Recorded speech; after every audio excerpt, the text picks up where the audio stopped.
and welcome to Genealogy Gems podcast episode number 286. I'm Lisa Louise Cook. I'm so glad you've joined me here today for this episode. We have a couple of different topics to cover. Both I think are important and both are going to help make a difference in your genealogy research.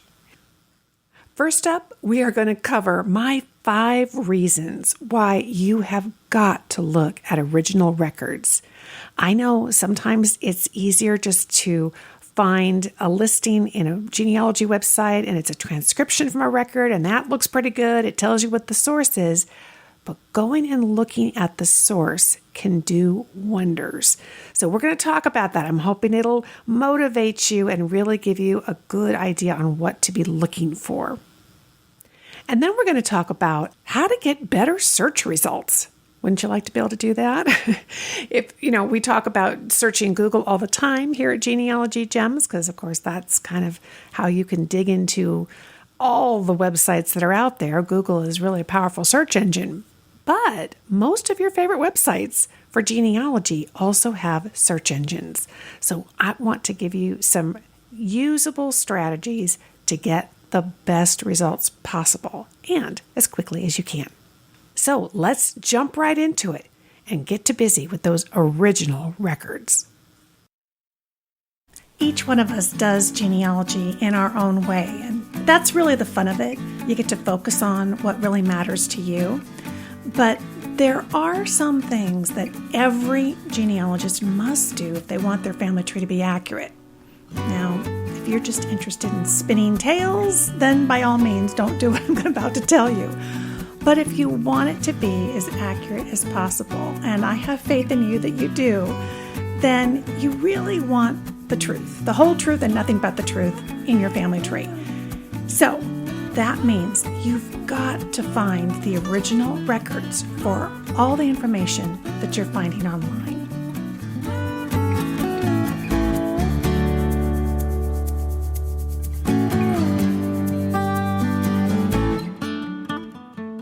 Now, I know when you find information online, it's really tempting to just accept it and to head off and look for the next thing. But don't. Resist the temptation. I've got 5 important reasons why you really should bother to stop and track down and look at the original record that information came from. Hi, I'm Lisa Louise Cook. Welcome back to the Genealogy Gems YouTube channel, where we strive to provide you with the best information, innovation, and inspiration to help you grow your family tree. Today we're talking about 5 reasons why you need to go track down original records for information that you're finding online. So let's start with number 1. Many online records are simply way too vague. So records come in many forms, and many genealogy websites consider that each name that appears on a document is a record when they're counting records. So when you hear about 10 million records have been added to a website, it doesn't necessarily mean that 10 million genealogical documents have been added. It really means oftentimes that that's the number of names that they've added. And one document could have a lot of names. It could have, in the case of a death certificate, the name of the deceased, the name of the spouse, the name of the informant, the closest relative. So, there could be multiple people, and each one of those gets counted as a record. Recently, MyHeritage announced they've added 78 million new records to their website. However, many of these records are simply transcriptions. They're extracting the information off of whatever the original source was, and they're providing that. Now, that's all searchable, and that's terrific because it's just one more clue and one more piece of information. But sometimes when you go and look at the records themselves, that record really is just a transcription. There is no digital record to go look at. And sometimes they don't even tell you what the exact original record was. There will be clues though, so you can use those clues and run a search on those words. So if it talks about a particular location or a type of record or the name of the record, you could start searching online and find out where are those original records actually held. Sometimes they're on another genealogy website, but a lot of times, and I've seen this more recently, we're seeing more publicly available records coming to websites in the form of a transcription, and really they're coming from public databases, oftentimes governmental agencies, and very recently we've been seeing more recent records, people who may have just passed away a year or two ago. So there's a wide range of places where these can be coming from, but if that genealogy website got their hands on the record, chances are you could too. And it's really important to do that. And we'll talk more about some of those reasons in our next reason to go find original records. The second reason to go find the original record for information that you have found online is that what's important to you might not have been prioritized by the indexer. So the indexer is a person, perhaps even an artificial intelligence machine, that has gone through the records, the documents, and extracted information and provided it in a text form. And sometimes when you search on a genealogy website, that's all you're getting is just that typed text, that transcription of some of the key data off of the original document. I'll tell you about one example in my family. I was looking at a great-great-grandmother back in Germany. Her name was Louise, and she's listed as Louise Nikolowski in the Ancestry Record Hint. And technically, that's true. She was Louise Nikolowski at the time of the birth of her child. But if you pull up the original record, what you discover is she's not listed as Louise Nikolowski on the record. She's listed with her maiden name, and that would have been the case in those old German church records.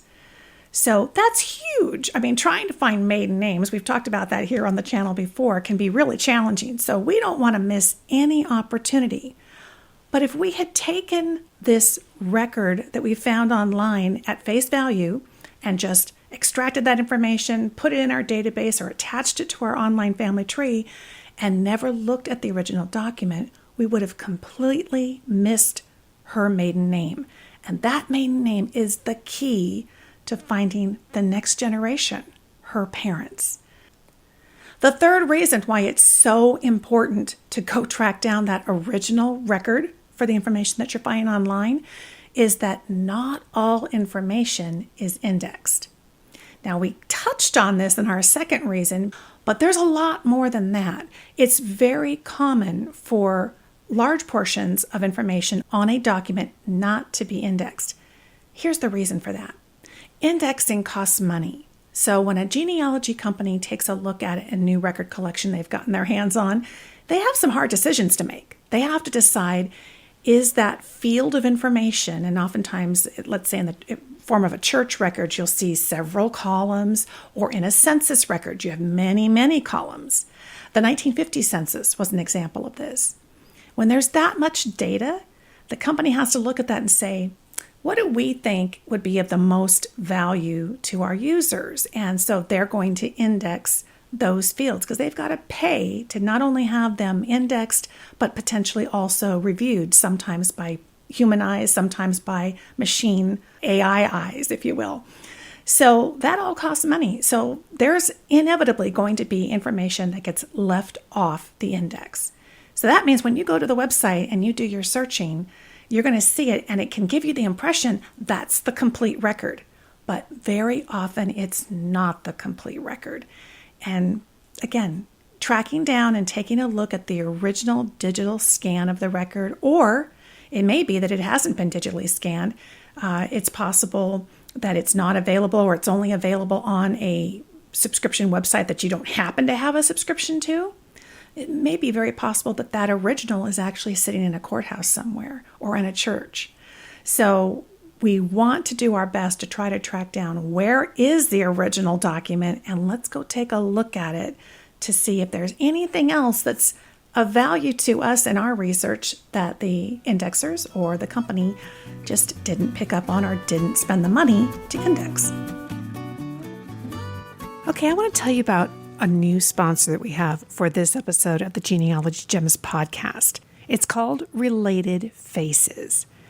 Now, do you have any unlabeled old family photos in your collection?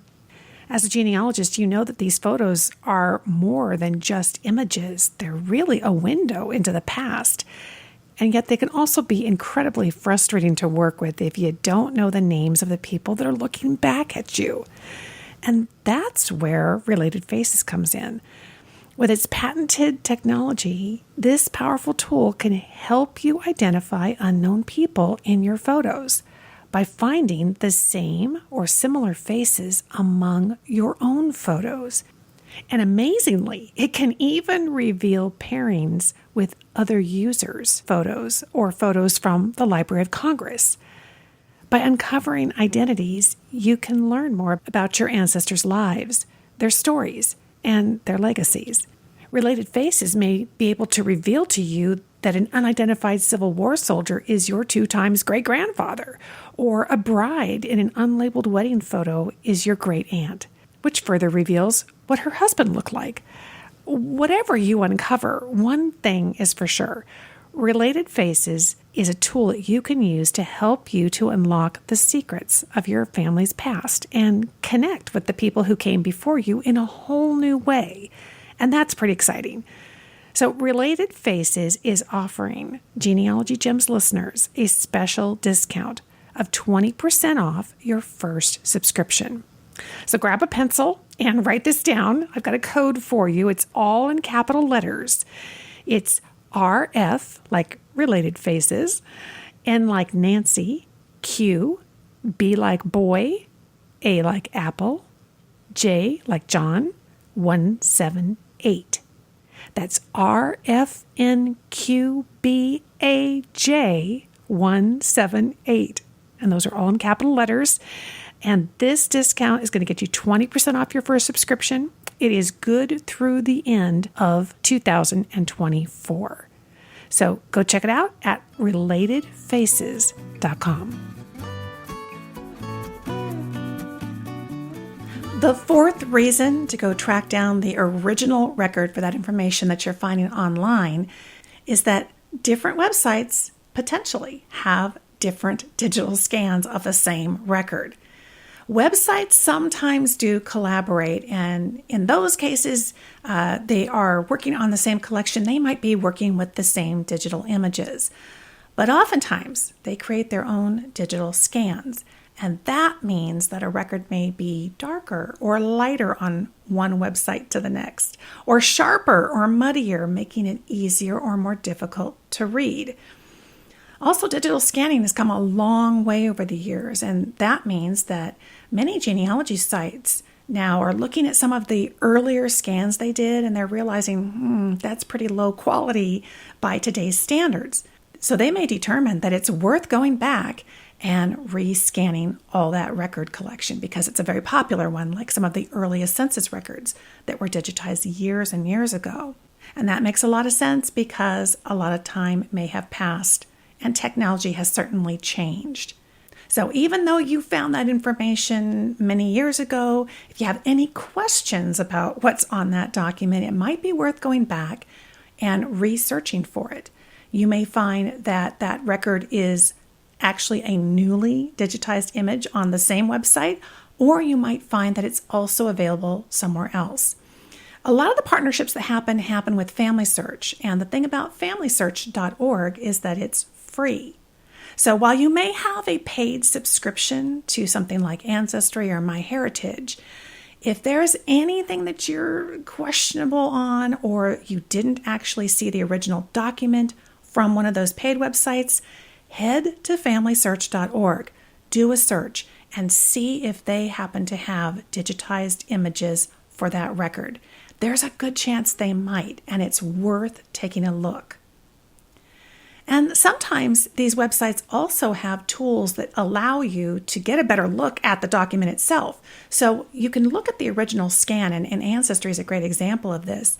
And on some of theirs, you can take a look at that digital image, but they recognize that depending on where the information is that you need on that page, It might be clearer in one part than another. It might be clearer from page to page or muddier from page to page. So they give you tools that you can use that will alter the look of the page. And one of my favorites is when you can turn it into a negative image. Sometimes those words just pop out in a way that they were not as clearly visible by just looking at the original scan. I downloaded this digital scan from a website several years ago. It's kind of hard to decipher, so it was worth going back and finding it on another website, and indeed I did find a clearer copy. So if you aren't sold yet from my first 4 reasons why it's really important and you have got to go get those original documents, let's hit reason number 5, which is viewing the original document allows you to verify that the words that were indexed accurately. When I first looked at this record, I thought that Louise's maiden name was Lexick, Lekcyzk. But after seeing a different version, a different digital scan of this document, I started to question my original assumption. Having the original document allows me to review the handwriting of the person who wrote these records. So we're expanding our view of just looking at the names of our particular ancestors, and we're really using the whole page, all of this sample handwriting from this same individual, to try to help us determine what he really wrote when it came to your ancestor's maiden name. Comparing the handwriting helped me determine that this little swish at the top is very likely actually the dotting of an I. It's just that he added a little extra flourish to it that we don't see on some of the other names. I also, by looking at the other text on this page, was able to reconfirm my original guess that this Z is actually a Z. As I compared the Z to other names with Z's that I think look very clear, I felt more reassured that I had made the right decision on that. I thought the name was Lekcyzk, but now I really think that name is LekizYk. Collecting more records is going to help you continue to either support your theory on the names of your ancestors and other information, or perhaps it will lend support to a different spelling, and maybe, hopefully, a more accurate spelling. And I found one more, so we got a bonus item for you. Another really good reason to go look at original documents is that you may have missed the second page. It's easy to do. If the indexer took information that primarily came off the first page, it may not be perfectly obvious, even when you click through and look at that page, the digital scan of it, that in fact it's a 2-page document and there's more information there. It's also possible that you downloaded that document years ago when you first started doing genealogy, and now you're a more experienced researcher, and it would be worth going back and looking at particular types of records that are prone to having second pages. Examples of this: census records, passenger list, passport records, even criminal records. Very often they're part of a portfolio. A probate would be another one that comes to mind. So even if you have some documents that you downloaded several years ago, if they're all just single pages and they fall in one of those categories, you might want to go back and do another search for them and check the images that come before and after that page and see if by chance there are a few more gems to be found.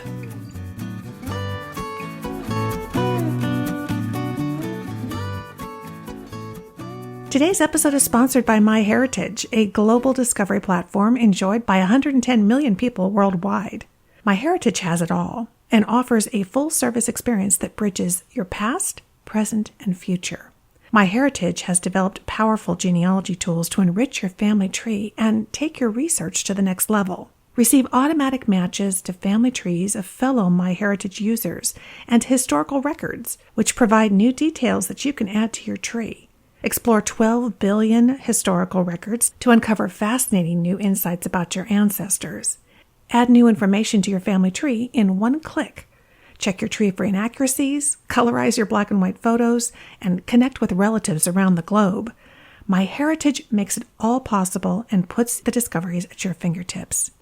I've been colorizing some of my own personal family photos, and not only are they beautiful, but in many of the photos, it's actually been revealing more details so I can see more of my family history.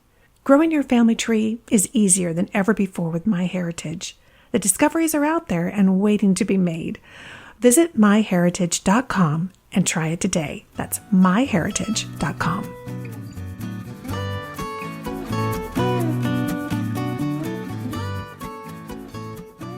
Today's episode is sponsored by Newspaperscom, your go-to resource for unlocking the stories of your ancestors. Dive into the newspapers where your family's history unfolds as you search nearly 1 billion pages in seconds. Newspaperscom offers an unparalleled treasure trove of historical newspapers that provide a window into the past. With papers from the 17th century all the way to today, Newspaperscom is the largest online newspaper archive. It's really a gold mine for anyone who's looking to uncover stories from the past. Whether you're a seasoned genealogist or you're just starting your genealogy journey, Newspaperscom really makes it easy to search for obituaries, birth announcements, and the everyday stories that shaped your family. It's kind of like having a time machine at your fingertips.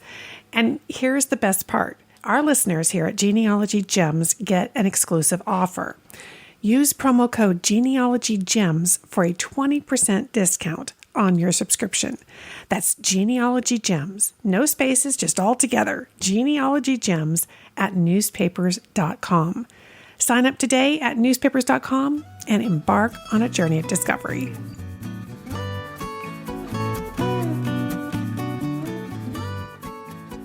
I teach a lot of classes about how to use Google search for genealogy research, and I do a lot of presentations. In fact, this morning I was doing a presentation for a large genealogical society online, and we were talking about my Google search methodology. If you haven't seen that before, you got to go check that out.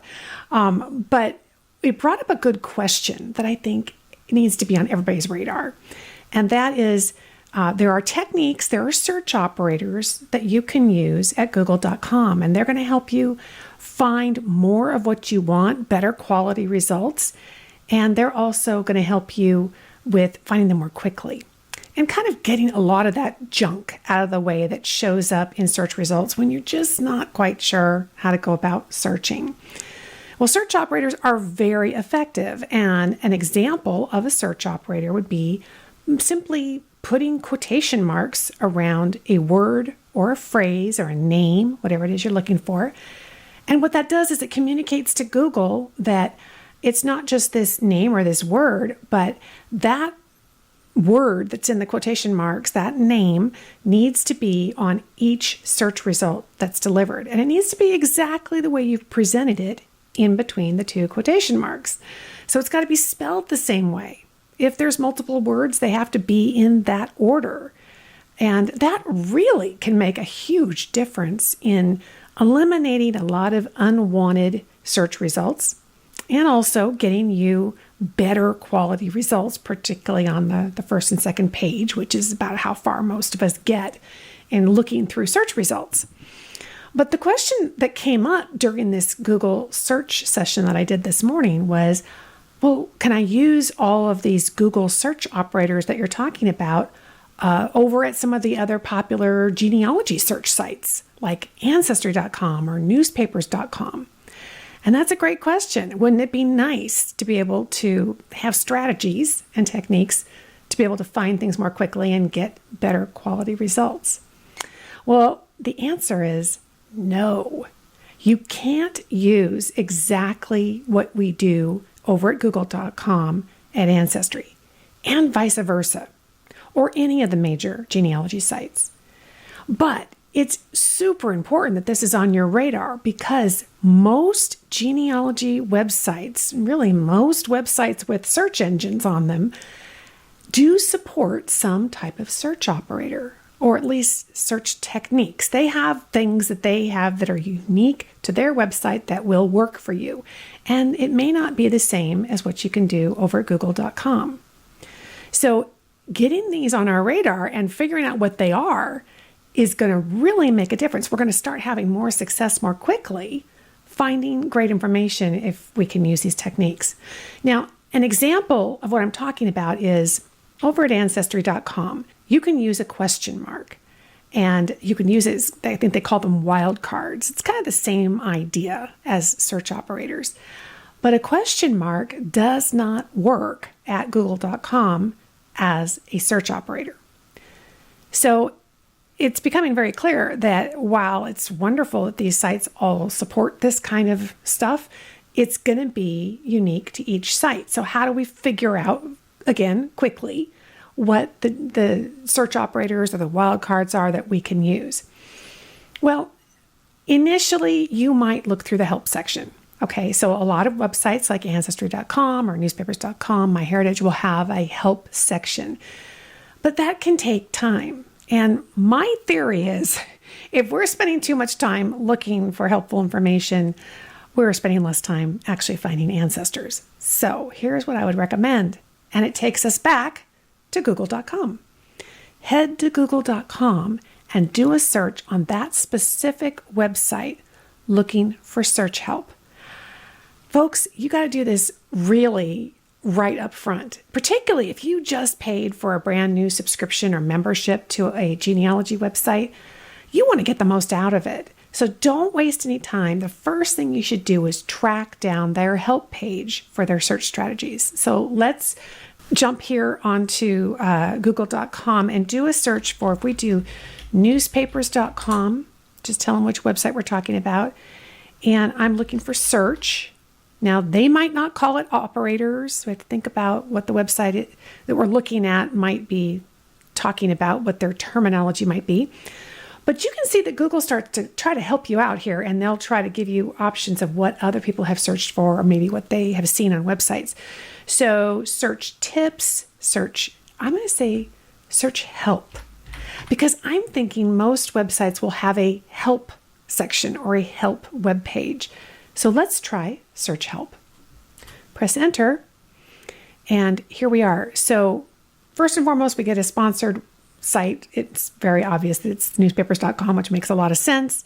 And then AI has grabbed some information about how to type in keywords and do that kind of stuff. But here's the key. This little snippet of ideas here that they've presented in text form are coming from Help with Searching, Newspapers.com. This is their dedicated help page specifically about search. So we're going to click that. And here you can see they've highlighted, this is the text that they kind of teased us with over at the results page. So look through this, and they're going to have ideas here on things that work well on their website. If they support wildcards, they're probably going to talk about that. And you can see over in the column here, they give you an idea of all the other different topics that they cover in their help section. We could go back and look a little bit further. There is one here, 6 basic strategies for searching on Newspapers.com. That could be helpful. Before I give this up, I'm also going to come back up here and just say search operators. Let's see if that gets us anything different. It did. Okay, so that's a wonderful keyword to use. Searching with wildcards and Boolean operators. And when we click through to this, now we've got a whole set. So here they're showing you, for example, not surprisingly, because they're owned by Ancestry, they also support the question mark wildcard. And so you can put that in place of a single letter within a name and be able to find variations of that name. My friends, this works on so many different websites, and it's going to save you so much time. If you just got yourself a Newspapers.com subscription, you could print this out. And here's another one of my favorite tips. When I get to a web page like this, if I don't have a note-taking program like Evernote or something like that to work with, I will right-click on it and go to print. And this is going to give me the option to print it to my printer, but I'm not going to do that. I'm going to save it as a PDF. Now it's like my own personal cheat sheet. Now you can see there's a lot of comments on here. These might be helpful, but maybe not. If you're concerned about the size of this file, you could also just go back and just highlight the section that you need, throw it into a Word document, put it in Evernote, wherever you keep your notes, and save it and print it out. That's your cheat sheet. And have it in front of you on your desk until you get really comfortable regularly using their wildcards and operators. And I say that because so many times somebody has sat in on one of my Google classes and they're just like, wow, I didn't know that I didn't know that much about Google because I wasn't aware of all these. And so they're really excited about using all the techniques and the search strategies and those search operators. And there are lots of them. But it's hard. You have to build a habit. It's like learning the piano. I play the piano and I have to practice stuff. So one of the things that you can do is just print out yourself a little cheat sheet, have it here on your desk in front of you. And for the first couple of weeks that you're using your new membership, or you're going back and visiting a site you haven't been to for a while, or maybe it's one you've had for a long time, and it turns out you weren't using all the tools that were available to you to get better results. Refer to your cheat sheet. Put these things into action. I promise you, they will make a huge difference in the volume of results that you're getting. You don't need a whole bunch of results that aren't a good match, and the quality. So with that, my friends, get busy using Google to find those specific help pages for search operators and search help for the genealogy websites that you're using.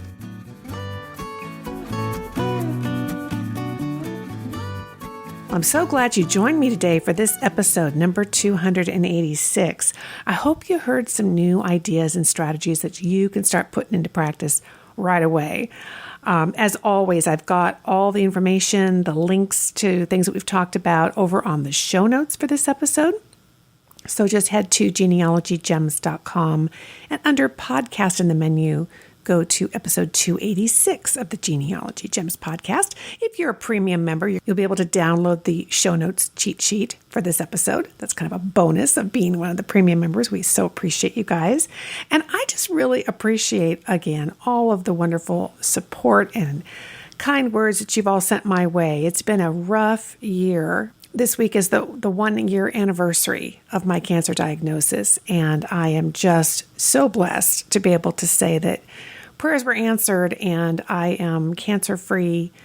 The treatments that I received, the surgery, everything was just very successful, and I'm just so grateful, and really grateful to be back here at the microphone and talking to you, and I'm grateful for all of the wonderful emails and comments and support that you all sent my way. You just boosted me up and kept me buoyed and thinking about coming back to the microphone and being able to visit with you here as we always do. We have for, since I don't know how many years. This is 24. Oh, that requires math. Ooh, that sounds hard. 2024, and I started in 2007, so we're talking 17 years doing this podcast.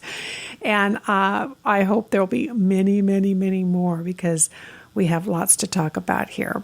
So thanks so much for joining me for this episode. And we have all of our podcast episodes in our back catalog on our website, genealogygems.com, and of course in all your favorite podcasting apps. And check out the Genealogy Gems YouTube channel. We've got videos over there for you as well. And if you haven't joined our Genealogy Gems email newsletter, I would encourage you to go do that right now. It's the best way to stay in touch with me and everything new that's coming your way here at Genealogy Gems. And after you sign up for the free newsletter, you get your first email, and that has a bonus ebook that you can download, chock full of lots of my favorite genealogy research strategies. Thanks so much for listening, my friend. I'll talk to you soon.